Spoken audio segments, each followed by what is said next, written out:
야고보서 1장 22절부터 27절 본문으로 참 믿음이라는 제목으로 주의 말씀 전하겠습니다. 야고보서의 기록 목적은 핍박과 환난 그리고 여러 가지 유혹의 현실 앞에서 뿔뿔이 흩어진 그리스도인들이 각자의 삶의 자리에서 참된 그리스도임을 보여주라는 그런 겉면의 내용이 야고보서의 목적입니다. 스스로 참된 그리스도임을 증명하기 위해서는 자신이 가지고 있는 믿음이 무엇인가를 행동으로서 보여야 된다라고 오늘 말씀합니다. 오늘과 다음 주일 그리고 2주간에 걸쳐서 참 믿음 그리고 거짓 믿음에 대하여 살펴보려고 합니다. 그래서 오늘 본문과 그리고 야고보서 저자가 계속해서 참 믿음에 대해서 말하고 있는 야고보서 2장 그리고 야고보서 3장을 통하여 우리는 지금 참 믿음의 소유자인가를 점검하고 주님이 다시 오시는 그날까지 참 믿음의 신앙 그리고 참 믿음의 삶을 살아가는 저와 여러분들이 되기를 주님의 이름으로 축복합니다. 첫 번째로 참 믿음은 사람을 차별하지 않는 믿음입니다.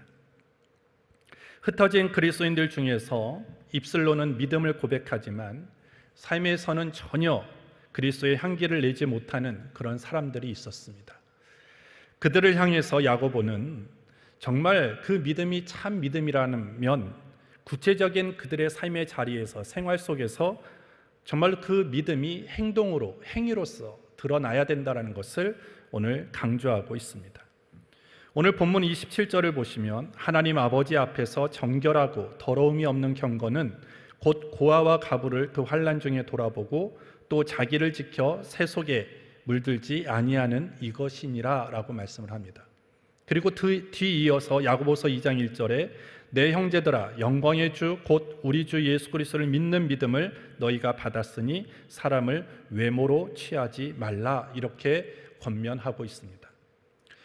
표준 세번역을 야고보서 2장 1절을 표준 세번역으로 제가 읽어드리면 나의 형제자매 여러분은 영광의 주 예수 그리스도를 믿고 있으니 사람을 차별하여 대하지 마십시오 라고 번역을 해놓았습니다.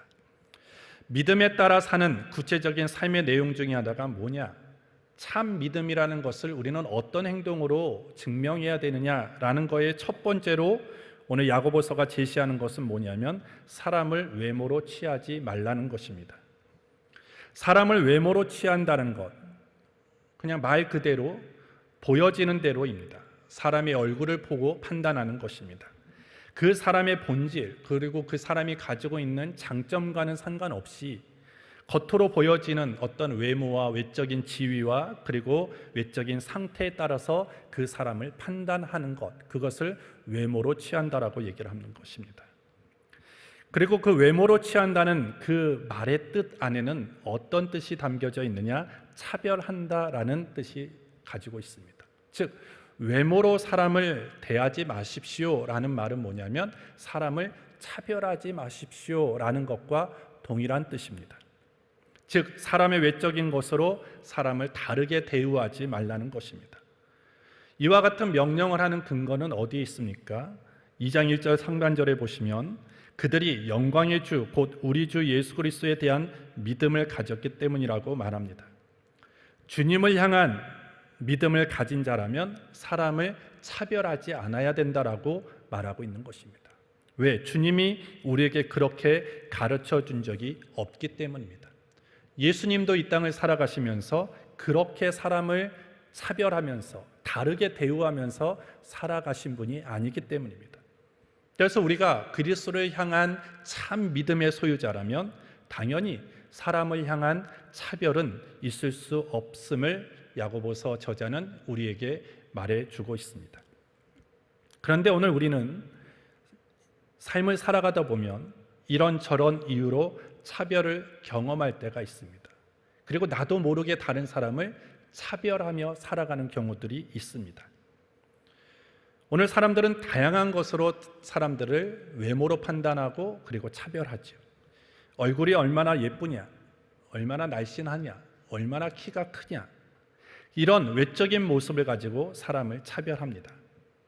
때로는 외모가 뛰어나면 잘못을 해도 너그럽게 받아줄 때가 있죠. 뭐 그럴 수도 있지라고 하면서 관대하게 호의를 베풀어 줄 때가 있습니다. 그래서 사람들은 그런 우스갯소리로 이런 얘기도 하지요. 우선 사람은 예쁘고 봐야 돼. 예쁘면 다 용서가 된다라는 말들을 합니다. 그것이 어떻게 보면 우리들이 우스갯소리로 하는 얘기지만 이미 그러한 모습과 그러한 얘기 속에는 우리가 사람을 외모로 판단하고 그리고 차별을 하고 있다는 것, 그리고 그것을 우리는 용납하고 있다는 것을 증명하는 것입니다. 특별히 우리나라는 체면 문화지요. 그죠? 체면, 그것을 되게 중요하게 여기는 나라가 우리나라입니다. 그래서 다른 사람이 나를 어떻게 보느냐, 그것이 되게 중요하고요. 그렇기 때문에 외적인 모양을 가꾸는데 사람들은 힘을 쏟습니다. 그래서 우리나라가 성형이 대단히 발달돼 있죠. 그래서 우리나라로 성형 관광을 하러 오시는 그런 외국인들이 많다라고 얘기를 합니다. 그래서 사람들은 필연적으로 겉으로 보이는 것들, 그리고 사람을 판단하는 그런 것들이 외모가 되어지고 있다는 것입니다. 또 이런 외모뿐만 아니라 어떤 사람이 어떤 차를 타느냐, 그리고 어떤 옷을 입느냐, 어떤 가방을 들고 다니느냐, 어떤 그런 메이커를 가지고 있느냐, 브랜드 옷을 입고 있느냐, 이런 것들로 인해서 사람들을 다르게 차별한다라는 것입니다. 사람의 재산이나 사회적 지위, 학력, 외모, 스펙, 성별 등을 가지고 사람들을 차별합니다. 여러분들 이런 차별을 경험해 보신 적이 있으십니까? 아마 기분이 그렇게 썩 좋지 않았을 것입니다. 그런데 내가 차별을 당하는 것은 매우 불쾌하고 화가 나는 일이라고 얘기를 하면서도 또 반대편으로 우리가 다른 사람을 차별하는 경우들이 있다라는 것입니다. 나도 모르는 사이에 난 차별하지 않아. 나는 그냥 있는 모습 그대로 보지, 뭐 외모로만 판단하고 어떤 그 사람에 대해서 보여지는 것만으로 나는 그렇게 사람을 다르게 평가하지 않아 라고 얘기를 하지만 나도 모르는 사이에 사람들을 차별하고 대하는 경우들이 많다라는 것입니다. 저 사람이 나에게 득이 되느냐 아니면 저 사람이 나에게 손해가 되느냐에 따라서 그 사람을 가까이 하기도 하고 멀리 하기도 한다라는 것입니다. 이것은 교회 밖에만 있는 일들이 아닙니다. 교회 안에서도 이런 차별이 있고요. 그리고 사람을 외모로 그리고 평가하고 판단하는 일들이 교회 안에까지 다 들어와 있다라는 것입니다. 하지만 오늘 우리가 사람을 차별하는 것, 그리고 사람을 다른 어떤 기준을 가지고 다르게 평가하고 다르게 대하는 것은 결코 하나님이 원하시는 모습이 아니라 그것은 참 믿음이라고 얘기할 수 없다라고 오늘 분명히 말씀하는 것입니다. 왜 사람이 자꾸 차별하느냐? 왜 외모로 사람을 평가하고 판단하느냐? 그것은 죄의 본성이 있기 때문이라는 것이죠. 여러분들 예수님을 잘 생각해 보십시오. 예수님이 오신 목적이 무엇입니까? 요한복음 3장 16절에 보시면 하나님이 세상을 이처럼 사랑하사 독생자를 주셨으니 이는 저를 믿는 자마다 멸망치 않고 영생을 얻게 하려 하심이니라. 하나님이 세상을 사랑하시사 하나님이 모두를 위해서 예수님을 우리 가운데 보내주셨다라는 것입니다. 하나님은 누구든지 멸망하기를 원치 않으셨다라는 것입니다. 거기에는 차별이 없는 것이죠. 하나님께서는 해를 창조하셨어요. 달을 만드셨습니다. 온갖 식물과 모든 피조물들을 창조하시면서 누군가만을 위해서 해를 창조하시지 않았죠. 누군가만을 위해서 바다를 만드시지 않았습니다. 모두를 위해서 천지 만물을 창조하셨다라는 것입니다. 잘난 사람이나 못난 사람이나 가진 사람이나 갖지 못한 사람이나 배운 사람이나 아니면 배우지 못한 사람이나 민족과 빈부와 연령에 상관없이 모든 사람을 위해서 천지를 만드셨고 그리고 예수님을 우리 가운데 보내주셨다는 것입니다. 예수님도 이 땅 가운데 공생의 사역을 하시면서 전혀 차별을 두지 않으셨습니다. 부자든 가난한 자든 남자든 여자든 과부든 병든 자든 어린아이든 죄인이든 관계없이 주님 앞에 나오는 사람은 다 받아주셨다는 것입니다. 예수님이 어떠한 딱 절대 기준을 가지고 이런 사람만 나에게 와라, 이런 기준에 충족된 사람만 오라고 예수님은 하지 않으셨다라는 거예요. 그리고 그런 사람들만 만나주지 않으셨다는, 그런 사역을 하지 않으셨다라는 것이죠. 모두에게 똑같이 사랑을 베푸셨고 누구든지 예수님을 앞에 나오는 사람들을 다 맞아주셨다라는 것입니다. 그래서 오늘 우리는 그리스도를 향한 온전한 믿음, 그리고 참 믿음의 소유자라고 얘기한다면 우리는 절대 우리의 삶에 어떤 누구든지 차별하거나 그리고 외모로 판단하는 그런 모습이 없어야 된다는 것입니다. 특별히 교회는 절대로 사람을 차별하는 곳이 되어서는 안 되는 것이죠. 성령이 하나 되게 하신 것이 교회입니다. 예수님께서 피 흘려 사신 곳이 교회라는 곳입니다. 오늘 그 교회는 어떤 공동체보다도 차별이 없고 외모로 판단하는 모습이 없어야 되는 것인데, 사단은 그 교회를 무너뜨리기 위해서 공격하는 방법이 있습니다. 그것이 뭐냐면 차별하게 만드는 것입니다. 교회 안에서도 많이 가진 자와 못 가진 자, 많이 배운 자와 많이 못 배운 자, 이런 식으로 다 차별을 갖기 위해서 결국 교회 공동체가 무너지게 하는 것, 그것이 사단의 공격 방법 중에 하나라는 것입니다. 우리는 거기에 대해서 속아서는 안 되고, 또한 우리는 늘 하나 되게 하라고 하신 그 주의 명령 따라서 우리가 하나 되기 위해서 더 힘쓰고 하모니하기 위해서 더 힘쓰는 우리 모두가 되어져야 될 줄 믿습니다. 하나님은 내 이웃을 사랑하라고 말씀하셨습니다. 돈 많은 이웃 사랑하라고 한 것이 아니에요. 모두를 다 사랑하라고 말씀하셨습니다. 따라서 오늘 예수님이 그렇게 차별 없이 이 땅에서의 사역도 하시고 하나님이 차별 없이 우리에게 큰 은혜를 베풀어 주셨던 것처럼 오늘 우리도 사람을 외모로 판단하지 말고 차별하지 말고 늘 모두가 사랑하고 하모니하며 살아갈 수 있는 그런 저와 여러분들이 되기를 예수님의 이름으로 축복합니다. 두 번째로, 참 믿음은 반드시 선한 행동을 수반하는 것이 참 믿음인 것입니다. 오늘 본문 22절부터 25절에 보시면 너희는 도를 행하는 자가 되고 듣기만 하여 자신을 속이는 자가 되지 말라. 누구든지 도를 듣고 행하지 아니하면 그는 거울로 자기의 생긴 얼굴을 보는 사람 같으니 제 자신을 보고 가서 그 모양이 어떠한 것을 곧 잊어버리거니와 자유하게 하는 온전한 율법을 들여다보고 있는 자는 듣고 잊어버리는 자가 아니요 실행하는 자니 이 사람이 그 행하는 일에 복을 받으리라. 참 믿음은 그 믿음과 믿는 것과 사는 것이 항상 연관되어 있는 것입니다. 그래서 단지 말씀을 듣기만 하고 아무것도 하지 않는 사람은 자신을 속이는 사람이다라고 오늘 성경이 말하고 있죠. 말하자면 자기에게 사기를 치고 있는 것이다 라고 얘기를 해요.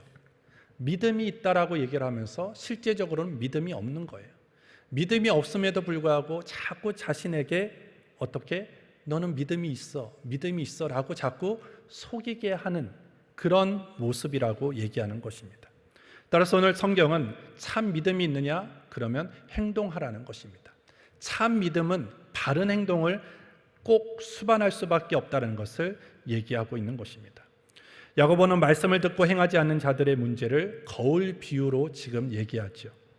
오늘 22절에서 말씀을 듣고 그것을 실행하는 것에 대해서 오늘 야고보는 이렇게 얘기를 합니다. 23절, 24절에 보시면 다시 읽겠습니다. 누구든지 도를 듣고 행하지 아니하면 그는 거울로 자기의 생긴 얼굴을 보는 사람과 같으니 제 자신을 보고 가서 그 모양이 어떠한 것을 곧 잊어버리거니와 이렇게 되어 있습니다. 우리는 거울을 자주 보지요. 거울이 없으면 되게 불편한 그런 삶을 살아갈 수밖에 없어요. 거울을 통해서 내 얼굴이 어떻게 생겼는지, 어디가 삐뚤어져 있는지를 우리는 알 수 있습니다. 그런데 그렇게 거울을 보고도 얼마 지나지 않으면 우리의 모습을 금방 잊어버리며 삽니다. 이처럼 말씀을 듣기만 하고 행하지 않는 사람은 거울을 통해서 자신을 보고 금방 잊어버리는 것과 같다라는 것입니다. 오늘 우리의 마음 가운데 하나님의 명령과 하나님의 말씀과 그 믿음이 더 분명하고 굳건해지기 위해서는 어떻게 되느냐? 말씀 따라 행해야 된다는 거예요. 행동하지 않으면 잊어버린다는 것이죠. 우리의 믿음을 잊어버리고 하나님이 우리에게 말씀하신 것들을 잊어버릴 수밖에 없는 것입니다. 오늘 여러분들 한번 우리 학생들이 공부하는 것도 보십시오. 눈으로만 계속 보면 그때는 알 수 있을 것 같아요. 그러나 직접 문제를 내 손으로 풀어보지 않으면 금방 그 시간이 지나가면 알 것 같았던 그 문제를 풀 수 없습니다. 내 손으로 풀어봐야 되는 거예요. 직접 해봐야 되고 직접 적용해봐야 되고 공식 속에서 그 숫자 하나하나를 대비해보면서 내 스스로가 풀어볼 때 나중에 그 문제를 내가 쉽게 풀어갈 수 있어요. 하지만 지금 눈으로 보는 누군가가 설명해주는 그 계산 방법을 눈으로만 보고 그래 저렇게 하면 되는구나 라고 하고 그 시간을 지나가 버리면 결코 그 문제를 풀 수 없다라는 것입니다. 오늘 마찬가지입니다. 우리의 믿음, 그 믿음이 더 분명하고 확실한 믿음이 되기 위해서, 참 믿음이 되기 위해서는 내가 들은 말씀대로, 내가 알고 있는 말씀대로, 내가 배운 말씀대로 그때그때 행동하고 적용하고 실천해야지만 된다라는 것이죠. 야고보서는 생활 속에서 일어나는 하나의 예를 듭니다. 오늘 야고보서 2장 14절부터 16절에 보시면 내 형제들아 만일 사람이 믿음이 있노라 하고 행함이 없으면 무슨 이익이 있으리요? 그 믿음이 능히 자기를 구원하겠느냐? 만일 형제나 자매가 헐벗고 일용할 양식이 없는데 너희 중에 누구든지 그에게 이르되 평안히 가라 더욱게 하라 배부르게 하라 하며 그 몸에 쓸 것을 주지 아니하면 무슨 이익이 있으리요? 하나의 예를 들지요. 형제나 자매가 헐벗고 있습니다. 그에게는 일용할 양식이 없습니다. 그러한 상태임에도 불구하고 그 가난한 형제에게 그냥 평안히 가라 라고 말한다면 과연 그에게 믿음이 있다라고 얘기할 수 있는가라는 것입니다. 이 평안히 가라고 하는 이유는, 이 얘기는요, 그 일용할 양식이 없는 사람에게 축복하는 얘기가 아닙니다. 그냥 네가 알아서 해라 라고 하는 그런 조롱에 가까운 얘기일 수밖에 없는 것이죠. 정말로 이 사람이 헐벗고 그 사람에게 일용할 양식이 없다라는 것을 안다면, 그리고 그가 참 믿음의 소유자라면 그 헐벗은 자들 향해서 뭘 해야 될지에 대해서 분명히 알고 있었을 것이다라는 거예요. 그에게 지금 필요한 것은 평안히 가라고 하는 어떤 겉으로 얘기하는 어떤 축복을 구하는 얘기가 아니라는 거예요. 그에게 지금 당장 필요한 것은 헐벗음을 면하게 해줄 수 있는 옷입니다. 일용할 양식입니다. 그의 배를 어느 정도 채울 수 있는, 그날 먹을 수 있는 양식이 그에게 필요한 것입니다. 그것을 몰랐겠습니까? 그것을 알고 있음에도 불구하고 그는 행동하지 않은 것이죠. 결국 그가 알고 있는 사랑하라고 하는 얘기는 그냥 아무것도 아닌 허공에 맴도는 그런 얘기일 수밖에 없는 것입니다. 야고보서는 마찬가지로 어떤 사람이 자기 스스로 나는 믿음이 있어, 나는 믿음이 아주 좋아 라고 얘기를 하면서 거기에 따른 그 믿음을 입증할 수 있는 선한 행동이 수반되지 않으면 그 믿음은 말뿐인 믿음이다. 그리고 그가 하고 있는 얘기는 다 빈말이다. 즉 그 자체로 죽은 것이다 라고 말하고 있습니다. 오늘 야고보서는요, 믿음이 있느냐 없느냐를 얘기하지 믿음이 조금 약하냐 강하냐를 얘기하고 있지 않아요. 우리가 뭔가 내가 알고 있는 것을 좀 못하면 그래 믿음이 좀 약하구나 이렇게 우리는 보통 얘기하는데, 오늘 야고보가 얘기하는 것은 무엇입니까? 믿음이 있느냐 믿음이 없느냐, 믿음이 살아있느냐 믿음이 죽은 것이냐를 얘기하지 믿음이 조금 약하네요, 믿음이 좀 부족하네요 라는 것을 얘기하는 것이 아니라는 것입니다.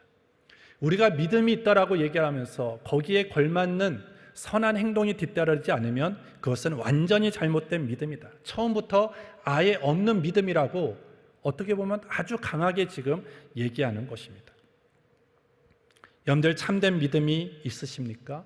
그러면 참된 믿음은 반드시 참된 행동을 수반하게 된다는 것을 여러분들이 알고 내가 믿음대로 행동하고 믿음대로 실천할 수 있는 저와 여러분들이 되기를 주의 이름으로 축복합니다. 따라서 믿음은 늘 행동을 수반하는 거예요. 그래서 동전에 앞면이 있고 뒷면이 있듯이 항상 믿음이 앞면이라면 행동은 뒷면인 것입니다. 항상 이 뒤가 같이 가는 것이죠.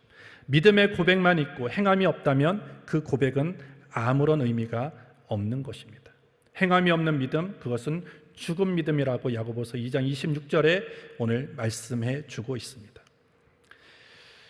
오늘 예수님을 믿는다는 고백, 제가 이번 수양회를 통해서 말씀을 전했는데 거기서도 제가 말씀을 전했지만 우리가 구원은 어떻게 얻는다고 했습니까? 구원은 선물입니다. 그리고 그 선물을 기쁘게 받아야 되는데 그 받는 그 시간 속에서 우리는 두 가지가 있어야 된다고 얘기를 했어요. 그것이 뭐냐면 하나는 예수가 주라는 고백입니다. 입으로의 고백입니다. 그리고 마음으로 하나님께서 그 예수 그리스도를 죽음에서 살리셨다라는 것을 마음으로 믿어야지만 구원을 얻는다라고 로마서에 기록하고 있습니다. 그러면 우리가 예수를 주라고 고백하는 것, 그 고백 안에는요, 겉으로는 고백에 불과하지만 그 고백 속에는 행동이 수반돼야 된다라는 거예요. 예수가 주입니다라는 것은 다른 말로 하면 나는 주님의 종입니다라는 것이에요. 종은 행동을 수반합니다. 주인이 얘기한 것, 주인이 명령한 것에 대해서는 철저하게 순종할 때 그 종은 종의 역할을 하고 있는 것입니다. 입술로만 주인이라고 얘기하면서 주인이 말한 것, 명령한 것들을 행동하지 않으면 그 종은 종이 아니라는 것이죠. 우리가 예수가 주다라고 하는 것은 충성맹세예요. 내가 앞으로 내 생각, 내 경험, 내 뜻을 내려놓고 철저하게 주님 뜻대로만 살겠습니다. 주님의 명령대로만 살겠습니다라고 하는 그 행동이 수반되어지는 것을 결단하는 것입니다. 마찬가지죠. 오늘 우리의 참 믿음은 하나님의 존재에 대한 지적인 승인, 그리고 하나님의 말씀에 대한 그런 온전한 고백 더하기 행동의 순종이 있을 때 참 믿음이라고 얘기할 수 있는 것입니다. 따라서 참 믿음은 반드시 행동을 수반합니다. 행동이 수반되지 않는 믿음은 거짓 믿음, 처음부터 그것은 믿음이 아니라고 성경이 말하고 있는 것이죠. 따라서 오늘 저와 여러분들의 삶에 정말로 늘 그 말씀대로 살고자 하는 그런 시도들, 그리고 노력들, 그리고 그런 결단들이 날마다 있게 되기를 주님의 이름으로 축복합니다. 우리가 행동이, 내가 믿는 것을 내가 행동한다고 할 때 완벽한 행동을 우리가 처음부터 요구할 수는 없어요. 하지만 내가 참 믿음이 있다라고 한다면 내가 어쨌든 내가 주님을 닮고자 하는, 그리고 주님의 뜻대로 살고자 하는 그런 시도들이 있어야 되는 거예요. 그리고 그런 시도들이 쌓이다 보면 어느 순간에 내가 믿는 것과 내가 사는 것이 그 간격이 좁아져 있다라는 것입니다. 어떤 목사님이 쓰신 칼럼을 제가 예전에 읽어본 적이 있는데요, 그 칼럼 중에 이런 내용이 있습니다. 한국 교회의 교인은 많은데 신자는 없다. 그리고 입술의 아멘은 큰데 삶의 아멘은 작다. 축복을 사모하는 자는 많은데 고난을 기뻐하는 자는 적더라라는 내용이었습니다. 이것은 믿는 것과 그리고 사는 것이 다르다라는 것을 지금 어떻게 보면 비판하고 있는 것입니다. 우리 한국교회 교인들은 많아요. 많이 줄었다고 하지만 여전히 1천만의 그리스도인들이 있다라고 보통 얘기를 합니다. 그런데 그 교인은 많은데 정말 신자는 없다라는 것이죠. 입술로 아멘은 하는데 정말 삶의 아멘은 없다라는 거예요. 축복은 늘 기대하고 사모하면서도 고난받는 것은 싫어한다라는 것입니다. 오늘 우리가 믿음이 있노라 말하는 자는 많은데 진짜 참 믿음의 소유자는 없는 것이 우리의 현실인 것입니다. 여러분들, 참 믿음이라고 얘기할 수 있습니까? 내가 지금 참 믿음의 소유자라고 자신 있게 얘기할 수 있겠습니까? 아마 그렇게 자신 있게 얘기할 수 있는 사람 많지 않을 것입니다. 하지만 이제부터 우리는 결단하면 됩니다. 내가 믿고 있는 것, 그 믿음대로 살기로 결단하고 그렇게 하나하나를 실천하고 적용할 수 있는 우리 모두가 되어지기를 주의 이름으로 축복합니다. 고린도후서 13장 5절에 너희는 믿음 안에 있는가? 너희 자신을 시험하고 너희 자신을 확증하라, 이렇게 얘기를 합니다. 믿음 안에 있는가? 참 믿음의 사람인가를 너 스스로 시험해 보라는 것입니다. 너 스스로 확증하라, 증명해 봐라 라고 오늘 얘기하고 있는 것입니다. 여러분들, 교회 다니니까 다 믿음이 있다라고 우리는 착각하면 안 돼요. 정말로 우리의 믿음은 얼마나 선한 행동으로 지금 내 삶의 자리에서 주께서 우리를 부르신 그곳에서 드러나느냐, 거기에 달려 있는 것입니다. 마지막 세 번째로 참 믿음은 경건한 언어 생활을 수반하는 것입니다. 오늘 본문 26절에 보시면 누구든지 스스로 경건하다 생각하며 자기 혀를 제갈 먹이지 아니하고 자기 마음을 속이면 이 사람의 경건은 헛것이라 이렇게 얘기합니다. 야고보서 저자는 그리스도인에게 있어서 언어 생활이 매우 중요하다. 참 믿음의 사람은 거기에 걸맞는 언어 생활이 수반된다라는 것을 강조하고 있습니다. 여러분들, 언어 생활은, 우리 믿음의 언어 생활은요, 내 의견을 드러내는, 내 주장을 얘기하는 데만 내 말이 사용되어지는 것이 아니에요. 그 말과 그 언어는요, 내 신앙 수준을 그대로 드러냅니다. 내 신앙의 성숙도를 그대로 드러내는 것이 우리의 말이고 우리의 언어 생활이라는 것입니다. 우리가 예수님을 닮아가는 그리스도인이 되기 위해서 여러 가지가 있겠죠. 하지만 빼먹을 수 없는 것이 뭐냐면 언어 생활이에요. 성숙한 언어 생활을 해야 한다는 것입니다. 언어의 습관에 어떤 개혁과 변화가 없으면 우리는 결코 신앙의 성장과 성숙을 이루어낼 수 없다는 것이죠.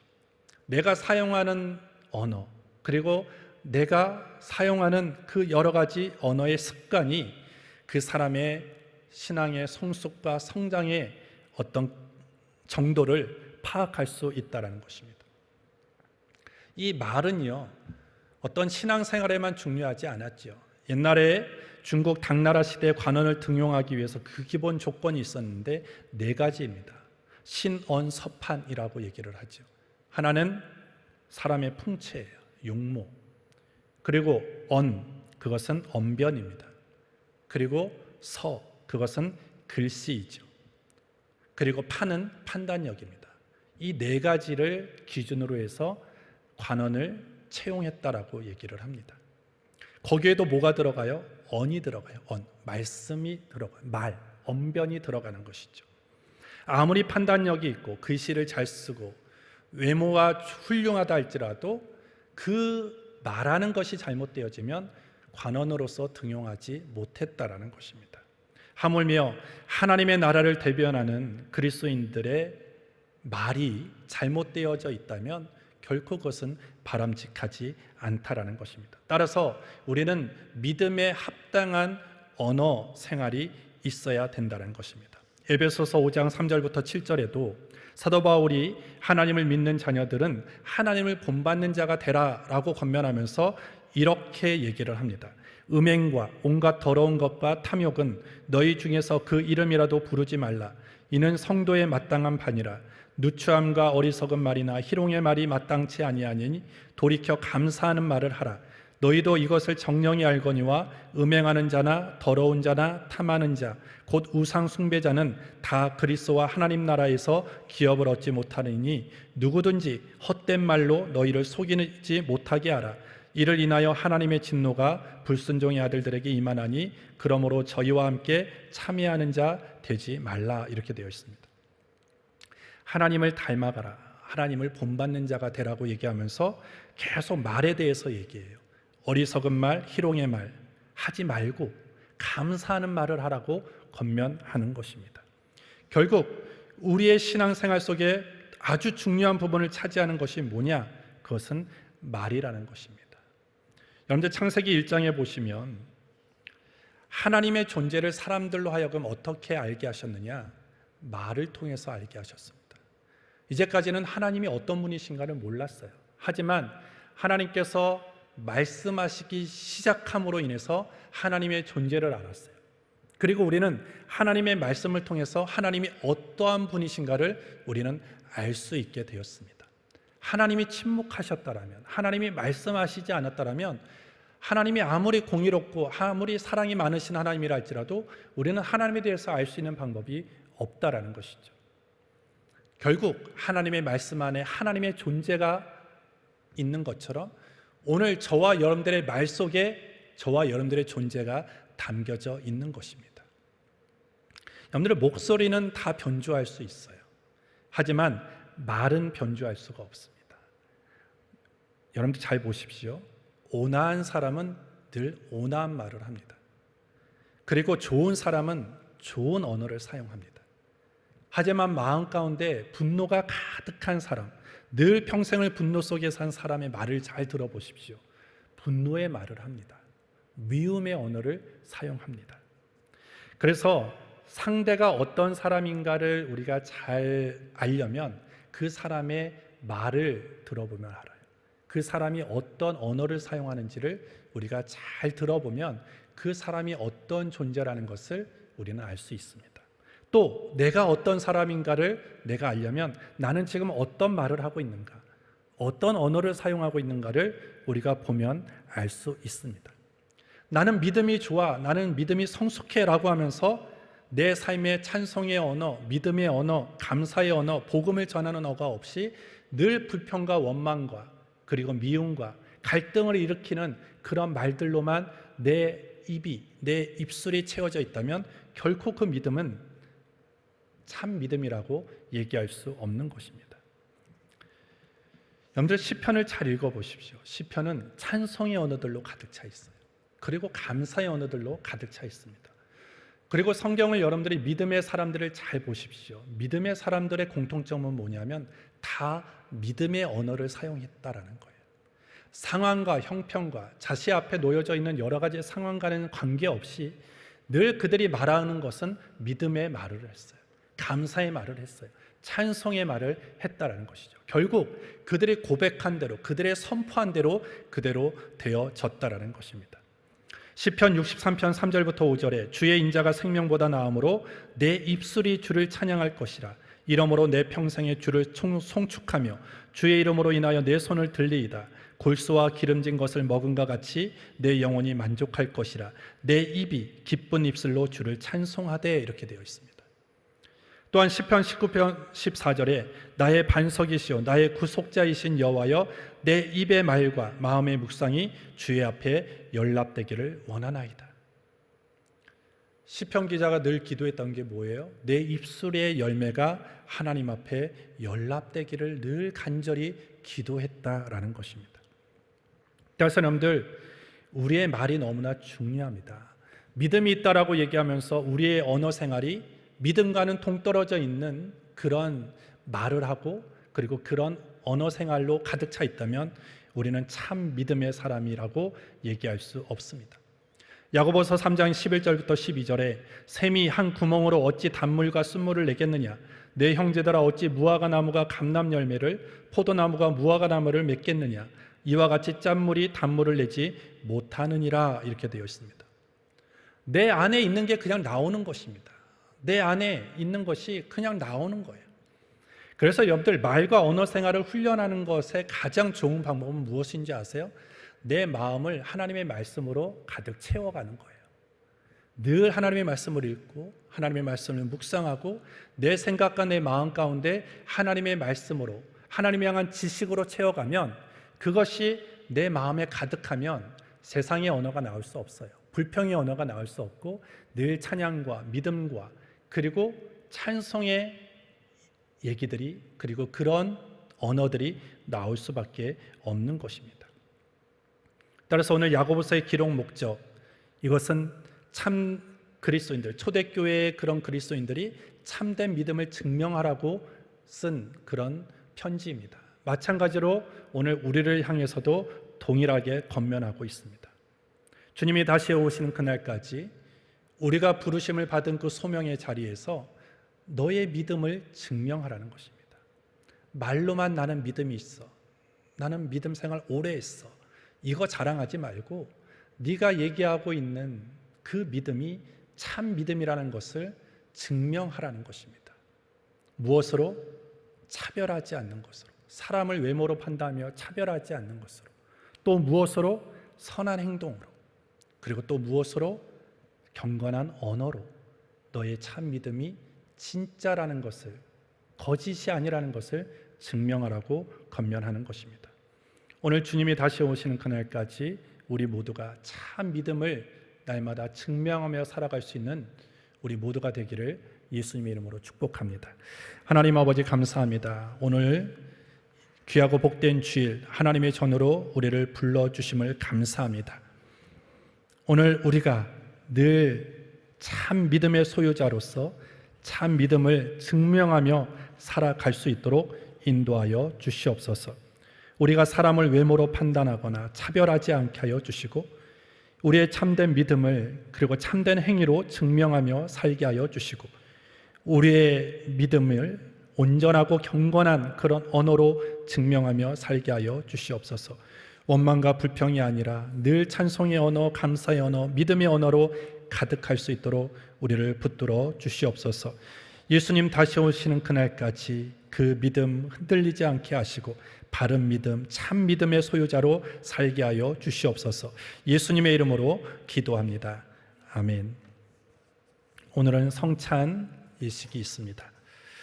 내가 너희에게 전한 것은 주께 받은 것이니 곧 주 예수께서 잡히시던 밤에 떡을 가지사 축사하시고 떼어 가라사대 이것은 너희를 위하는 내 몸이니 이것을 행하여 나를 기념하라 하시고 식후에 또한 이와 같이 잔을 가지시고 가라사대 이 잔은 내 피로 세운 새 언약이니 이것을 행하여 마실 때마다 나를 기념하라 하셨으니 너희가 이 떡을 먹으며 이 잔을 마실 때마다 주의 죽으심을 오실 때까지 전하는 것이니라. 자비로우신 하나님 아버지, 감사와 영광과 존귀를 올려드립니다. 허물과 죄로 죽을 수밖에 없던 죄인인 우리를 이렇게 사랑으로 용서하여 주시고 구원하여 하나님의 자녀가 되게 하심을 감사합니다. 이 시간 우리로 성찬 예식에 참여케 함으로써 우리를 위하여 주신 예수님의 몸을 기억하게 하시고 우리를 위하여 찢기시고 상하신 살과 흘리신 귀하신 피를 기념하게 하심을 감사합니다. 성령님, 이 시간 이곳에 충만히 임하셔서 우리로 하여금 감사와 경건된 마음으로 성찬 예식에 참여하게 하여 주시고 또한 우리에게 힘을 더하여 주셔서 주님 다시 오시는 때까지 죄악을 이기게 하시고 모든 고난에서 경고케 하여 주시고 사랑과 열심으로 주를 섬기며 살아가게 하여 주시옵소서. 예수님의 이름으로 기도합니다. 아멘.